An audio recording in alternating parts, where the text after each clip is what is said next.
Las noticias en contexto con Adela Coriad. Bienvenidos, gracias por estar en contexto. Después de una noche de debate, de que los candidatos trataron de ofrecer sus propuestas acerca de diferentes temas importantes que afectan a nuestro país, vamos a analizar esto en Voto 24.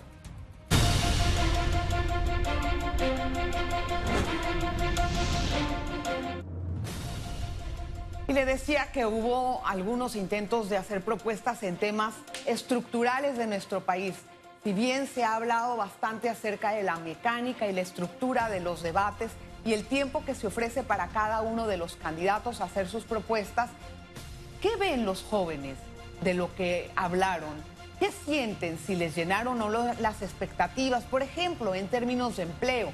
El empleo para ellos es un factor importantísimo una vez terminan los estudios. Igualmente en términos de educación, seguridad y conectividad. Le voy a presentar hoy a un invitado que nos va a enseñar a ver esto en la perspectiva desde los jóvenes.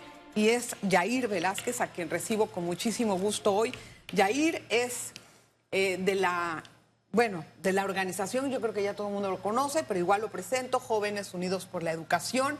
Es un muchacho muy preparado y yo le voy a recomendar que se quede mirando el programa y que aprecie las visiones de un joven. Bienvenido. Muchas gracias, Adelita, por la oportunidad que nos brindan de Jóvenes Unidos por la Educación para abordar todos los desafíos que tiene el país y sobre todo porque somos el presente y el futuro. Todas las decisiones que toman los candidatos que el día de ayer hablaron en el debate tienen que ver una repercusión, pueden tener una repercusión sobre el futuro y el presente, obviamente, de los jóvenes. Y siempre hablamos acerca de las necesidades de la población, necesidades que se ven tal vez desde una óptica mucho más global y no tan particular, porque a veces esos detalles pueden causar una diferencia.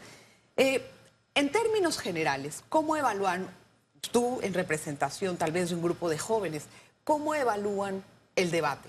¿Qué sintieron? ¿Qué vieron? Definitivamente fue un debate que no vimos tantas propuestas y las pocas propuestas que vimos realmente no se dice cómo se va a implementar, de dónde vamos a sacar la plata para hacerla y sobre todo porque recordemos que llegamos a un 1 de julio donde ya el presupuesto está en plena ejecución y ellos deberán el próximo año todas esas iniciativas que vayan a tener de alguna forma verlo en el presupuesto siguiente con una nueva asamblea que no vamos a saber si es una asamblea independiente, si vamos a mantener los mismos diputados. Entendemos que la ciudadanía está haciendo cambios muy importantes y está despertando y que no va a darle el voto a cualquier persona que el día de hoy venga con un saco de cemento o venga con la bolsa de comida. O sea, hay una mentalidad distinta y los vimos en las propuestas. Aspirábamos a escuchar más sobre qué va a ocurrir en el próximo quinquenio. Para un joven, ver el intercambio de culpas y de discusiones entre los políticos, ¿qué sentimiento les da? Bueno, fue un debate donde realmente, y eso nos da el indicio de cómo está el sistema educativo. O sea, en pocas palabras, fue un saco de trapos. Ok, tú fuiste gobierno, tú hiciste esto, tú no hiciste esto, es que yo no estaba en gobierno. Pero si estabas en gobierno, eras ministro, en algunos casos de algunos candidatos, pero no eras el mandatario, pero tienes una influencia para hacer la toma de decisiones desde el ministerio que estés. Ahora, para usted, ¿quién fue la sorpresa del debate? Definitivamente, creo que la ciudadanía lo ha visto en redes sociales y en distintos medios de comunicación, ha sido, por supuesto, Melitón Arrocha, que a pesar de mostrar ciertas singularidades, ha indicado ciertas propuestas clave, pero no ha ido a ese debate propio donde veíamos pues a los candidatos sacar hasta diplomas, decir fuiste ministro, eres un nini, por dar un ejemplo. Entonces eso nos muestra realmente del tipo de gobernante que no podemos escoger. Realmente tiene que ser una persona con la capacidad que nos indique cómo pueden abordar los desafíos de una caja del Seguro Social donde no sabemos si yo voy a poder cotizar realmente en el futuro, o de un Panamá más verde y sostenible cuando tenemos un tema del contrato minero todavía, aunque hay una moratoria, pero vemos algunos candidatos que nos señalan, ok, vamos a hacer un plebiscito o vamos a abordar el tema desde esa perspectiva. Y retos, por supuesto, como el Canal de Panamá, el tema educativo que todavía sigue siendo prioritario para traer mayor inversión, porque un capital humano no está formado, no vamos a enfrentar, por supuesto, toda esa inversión que se espera traer a Panamá. El tiempo que se les da en la mecánica de los debates, ¿crees que tiene que modificarse? La mayoría de las personas opinan que hay que bajar los temas y dar más tiempo de discusión o seguir en esa, pues, en esa mecánica, ¿no? Definitivamente el tiempo es muy corto para poder abordar en un minuto qué propuestas tienes, cómo lo vas a hacer. Fueron 5 ejes, vimos que en el 5.º eje no pudimos llegar a empleo, no pudimos saber exactamente qué propuestas tenían los candidatos para abordar el desempleo que hay en Panamá, que es del 7%, pero más allá de ese desempleo que hay, la informalidad que hay, que es del 47%. Entonces, no sabemos exactamente qué va a ocurrir en empleo. Se debe mejorar el formato, definitivamente. Aspiramos a que los que estén llevando a cabo el tema de los formatos para el 13 de marzo, que va a ser en la provincia de Chiriquí, en región occidental, puedan ver los temas más cerca, puedan aterrizar en temas centrales como el sector agro, que sé que no está en la agenda, pero en Chiriquí se va a llevar a cabo el tema y Chiriquí es un sector de agro donde se debe abordar el tema. Es meramente el semillero del país. Ahora, si tuvieran que decirle ustedes algo que les satisfaga en términos de empleo, ¿qué pudiera ser? Hay que entender que el empleo, y hemos estado desarrollando el tema de empleo durante muchos años, pero ha habido un tema de migración desde las regiones propiamente, áreas centrales, por supuesto Darién y la región occidental, porque no hay polos de desarrollo, a pesar de que hay estudios, hay incluso propuestas de políticas públicas para mejorar los entornos. Requerimos que la inversión llegue hasta estos lugares, incluso promover centros en el que realmente hayan empresas, cómo mejorar el tema logístico, por ejemplo, en región occidental, conectar Bocas del Toro con Chiriquí, o cómo convertir la región central en una región que pueda recibir, sobre todo porque es la cuna del folclore, las tradiciones, pueda recibir personas visitantes a través de los puertos. Agua Dulce, en la antigüedad, en el tema de la parte colonial, era un centro logístico. Entonces, ¿cómo convertir nuevamente esos polos en desarrollo? Pero eso viene amarrado de educación. Claro. Siempre vamos a irnos al eje central. Hay que ir al eje central y es donde tenemos que hacer unas reformas grandes y muy estructurales que toman un sacrificio político muy importante. Voy a hacer una pausa. Ya se da una idea de cuál es la visión de los jóvenes y qué sienten ellos al ver este tipo de debates, cuáles son las críticas que se hacen con respecto a las propuestas. La pausa y regresamos. Gracias por estar en sintonía. Nuestro invitado de hoy es Yair Velázquez. Él es de Jóvenes Unidos por la Educación y lo he citado porque quiero entender desde el punto de vista de los jóvenes que son prácticamente el factor decisorio de esta elección y de muchas otras que han habido, pero que pues tal vez no sabemos si lo que se propone puede satisfacerlo. En materia de empleo habíamos quedado antes del corte. ¿Qué tan viables son las propuestas que se hicieron, las que pudimos escuchar? Fueron muy pocas propuestas, pero sabemos que ya los candidatos han adelantado algunos planes y algunas iniciativas puntuales en el tema de empleo. Por ejemplo, vemos al señor Roots hablar de inversión, de atraer inversión a Panamá y tenemos, por ejemplo, ya tenemos las leyes para atraer, por ejemplo, EMA y el actual de empresas multinacionales. Pero esas empresas multinacionales y las empresas de facturación deberían llegar también a regiones occidentales. Yo insisto mucho en esto porque realmente el polo de desarrollo se ha estado concentrando en la ciudad capital, en Colón y Panamá Oeste. Pero obviamente cuando hablamos de inversión y poder tener estos polos de desarrollo, requieres también una inversión en satisfacer necesidades básicas. Hablamos de agua, hablamos de electricidad, hablamos incluso de conectividad, que el país tiene poca conectividad a pesar de que por Panamá pasan los cables interoceánicos del tema de Internet. Entonces, como un país que tiene todos estos recursos, inclusive somos el hub logístico, tenemos la autoridad del Canal de Panamá y tenemos, por supuesto, Tocumen, no tiene cómo garantizarle a los ciudadanos incluso básicamente los servicios que ellos requieren. Entonces, para traer todo este tema de inversión, requerimos ampliar las coberturas. Y claro que la inversión extranjera directa no se hace de un momento a otro, ¿no? Toma un poco de tiempo en instalarse, que las empresas realmente tengan la confianza para venir a un país y cuando van a contratar la mano de obra tiene que tener cierto estándar. Exactamente. Cierta educación o preparación. Y ahí es donde vamos a ir al tema educativo. Los jóvenes, en materia educativa, ¿se sintieron satisfechos con lo que propusieron los candidatos? Claro que no, y definitivamente hablar de calidad educativa, nos hablaban de la formación de los educadores, que sí tiene una incidencia, sobre todo el tema de gestión administrativa y cómo invertimos en educación, pero no hablábamos de cómo mejorar la calidad educativa, hablábamos de la prueba PISA, de la prueba ERCE, son los diagnósticos, pero realmente no hubo una propuesta firme para que se mejore. Por ejemplo, el rediseño de la carrera docente es un tema crucial, pero la contextualización de la formación estudiantil, lo que no es, y que va conectado al bloque anterior del tema de desempleo y el empleo, perdón, donde hablábamos de que requerimos una malla curricular que sea consona a lo que requiere el mundo productivo. Por supuesto, los idiomas, teníamos el programa Panamá Bilingüe, no se midió, no sabemos qué frutos en tuvo. qué está, claro. Exactamente, entonces se destinaron millones de dólares y realmente muchos chicos no saben hablar el idioma inglés, Sí, sobre todo en un país turístico. Si queremos parecernos a República Dominicana, que hemos escuchado a algunos candidatos, incluso a Costa Rica, que dice que nos roba el mandado, requerimos un capital formado.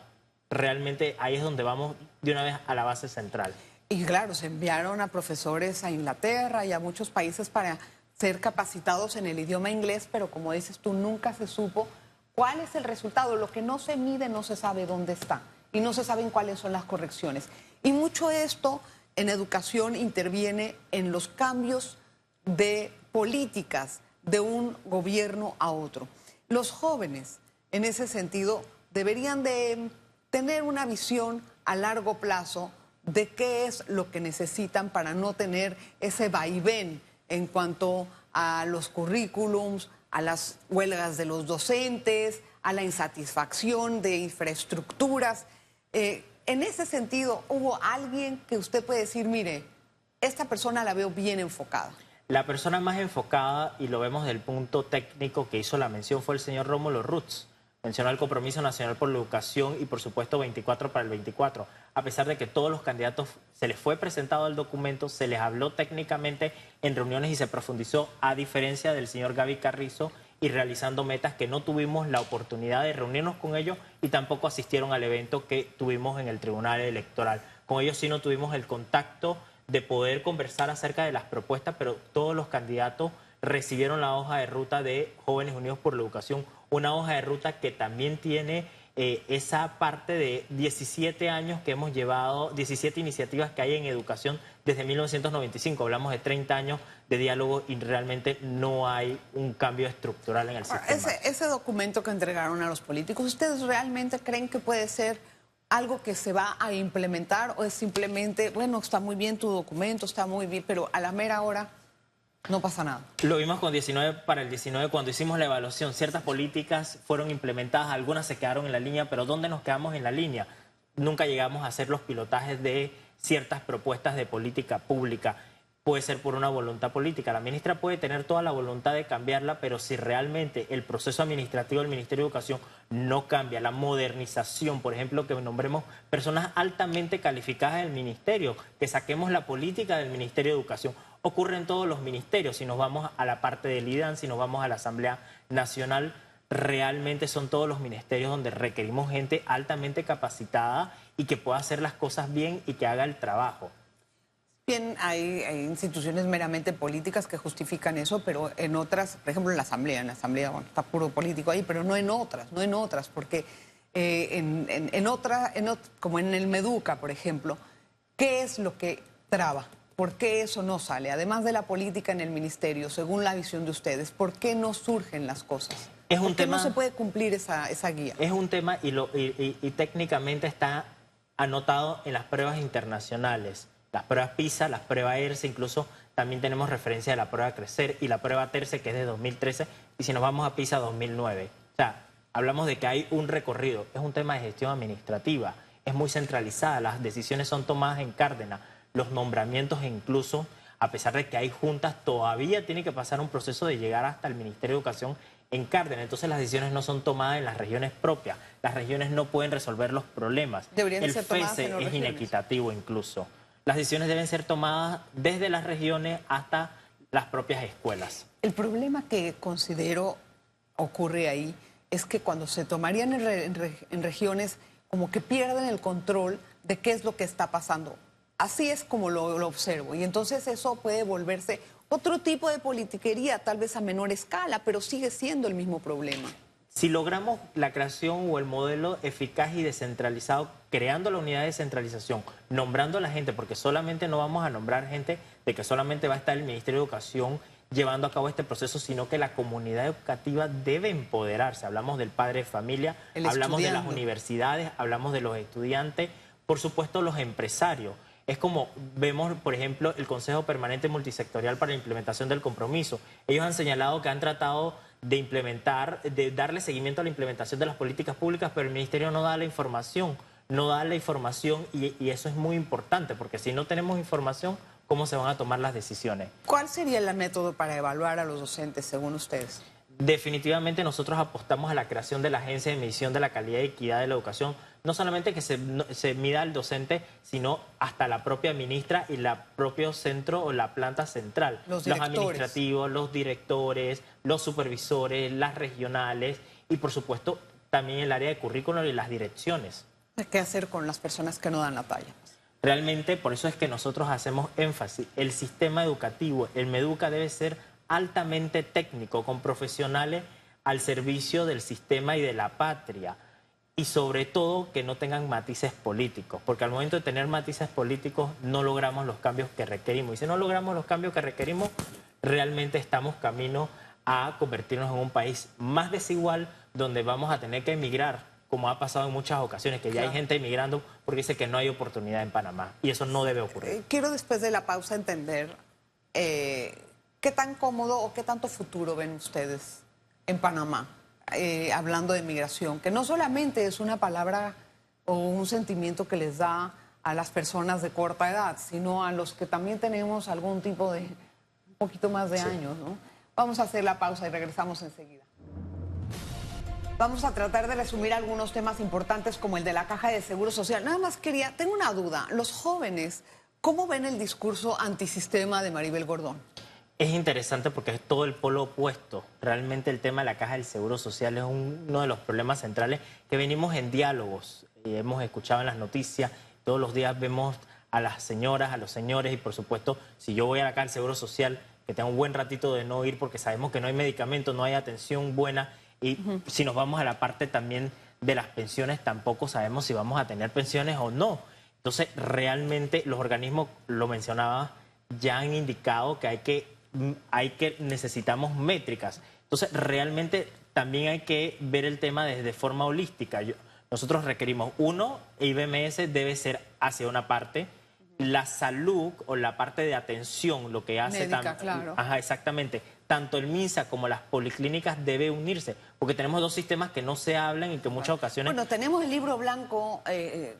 Yair, desde hace muchos años y no se atreven a implementarlo porque tener una institución que maneja dinero es poder. Exactamente. Es poder para muchas cosas, es poder para nombramientos, es poder para dar licitaciones, es poder para hacer de todo. Hay más de 16 pasos en la Caja del Seguro Social para poder comprar medicamentos. Imagínense esos 16 pasos. Tendríamos que inclusive de alguna forma evaluar si las personas que están en la Caja del Seguro Social tienen las competencias necesarias para llevar a cabo sus labores. Inclusive hablamos de una modernización del sistema. Obviamente vamos a requerir pilares centrales en la Caja del Seguro Social y llegar a un pilar muy importante que es la prevención. Cómo prevenimos ciertas enfermedades desde las edades tempranas. Para saber, y también la proyección en cantidad de medicamentos de acuerdo a las enfermedades de la población. Si tú sabes que tienes una población que tanto tiempo se suman tantos hipertensos, bueno, pues ten el medicamento para esa enfermedad. Ahora, ustedes, los jóvenes, ¿cómo observan el tema de las medidas paramétricas o aquello de que los candidatos evaden tocar el tema de las medidas paramétricas por temor a que sea un costo político y en cambio dicen, bueno, cuando gane tu confianza, entonces te puedo pedir? ¿Cómo lo observan eso? Las métricas deben ser implementadas, así como los compromisos y los diálogos. Definitivamente va a tener un costo político, pero usted como candidato debe preguntarse, no solamente el presidente, sino también los diputados, porque vamos a tener temas regulatorios que van a llegar a la Asamblea y leyes. ¿Es importante su costo político de no llegar a la Asamblea Nacional o a la presidencia o la tranquilidad de que hay medicamentos para sus hijos, para su madre, para su abuela, que el día de hoy no hay? Porque hay mucha gente, al no tener acceso a medicamentos e inclusive las pensiones dignas no van a poder comprar ni de los medicamentos que están caros en la farmacia y tampoco van a poder suplir la canasta básica. Entonces, realmente, sí la Caja del Seguro Social va a necesitar cambios muy importantes y poder modernizarla. Desde el punto de vista de los jóvenes, ¿cómo harías este diálogo? Definitivamente debe ser un diálogo muy corto, de que todos nos pongamos de acuerdo. Pero ¿quiénes deberían de estar participando? O sea, tripartita, por ejemplo, trabajadores, patronos y gobierno, como como se usa hacer ese tipo de diálogos, o otra vez abrirlo a todas la participación ciudadana con todas las profesiones que estaban. Yo pienso que el tema de la ciudadanía ya lo indicamos a través del Pacto del Bicentenario, donde hay muchos acuerdos y consensos que hablan exactamente de la hoja de ruta que ya deberíamos de alguna forma acoger. Entonces, realmente debe ser un diálogo, sí. Inclusive la participación de los organismos es importante. Los organismos tienen la información, tienen los técnicos y nos pueden ayudar a facilitar. Eso ya tenemos todos los diagnósticos. Yo te quiero dar un dato. Hay una página como de inteligencia artificial, pero de Panamá, de todo lo que se hizo en el diálogo bicentenario, que lo que estás mencionando. Ahora. Sí, que se llama Mansa Idea. Mansa Idea. Tú te metes ahí y tú le pones, ¿qué dicen las propuestas de agua del Pacto Bicentenario? Y te salen todas las propuestas. Sobre la región de Chiriquí, todas las propuestas. Creo que es una herramienta útil que pueden emplear, se las recomiendo. Mansa Idea. Bueno, en ese sentido, ¿cuál sería, para finalizar, una conclusión que tú quieras darle a los políticos? Dales en este momento un consejo a ellos. Definitivamente las hojas de rutas en todas las áreas, tanto en la parte de educación, en la parte de la Caja del Seguro Social, en la parte de empleo y los ecosistemas de lo que realmente requerimos hacer, ya está. No requerimos libritos de cada 5 años y políticas que realmente son muy vagas. Esa es la realidad, lo que escuchamos en el debate de ayer. Y realmente aspiramos a escuchar en el próximo debate, que va a ser en región occidental, cómo van a implementar ciertos mecanismos para que la ciudadanía realmente pueda escoger a la persona correcta, pero más allá que pasen las cosas, porque realmente debe haber un tema de transparencia, un tema de gestión, un tema de rendición de cuentas. ¿Quién se reforzó en el debate, además de Melitón? Porque ese ya me lo dijo, el gallo tapado era él. Pero ¿quién para usted se reforzó en el candidato? Yo pienso que el señor Martín Torrijos se mantuvo fuerte en las ideas centrales, en lo que propone hacer. Aspiramos que en el próximo debate indique ciertos aspectos de cómo va a implementar, cómo va a implementar, a pesar de que ciertos candidatos indicaron ciertas cosas. Hay planes ya de gobierno que están abiertos, como el de la señora Maribel Gordón, que fue el primero. Vemos ahora el del señor Lombana. Vemos el de Gaby Carrizo, que realmente el del señor Gabriel Carrizo hay que llevarlo un poco más técnico de realmente cómo van a pasar las cosas. No podemos compararnos con los países que ya están en primer mundo con el tercer mundo que estamos nosotros. Y menos entender que vamos a dar becas para todo el mundo por méritos, en un momento en donde han sido muy cuestionadas estas becas. Yair, felicidades. Espero que podamos tener más adelante, estoy segura que sí, no se lo va a perder usted, una sorpresa que le tengo más adelante en el programa para los jóvenes. Así es que yo te agradezco mucho. Mire la visión de un joven, quería hoy tener algo refrescante sobre lo que vieron los jóvenes de los políticos. Y esta es una buena promesa. Gracias, Yair. Muchas gracias por el espacio. Gracias, al contrario, gracias a ustedes. Oiga, muchísimas gracias por su atención. Nos estamos viendo. Las noticias en contexto con Adela Coriad.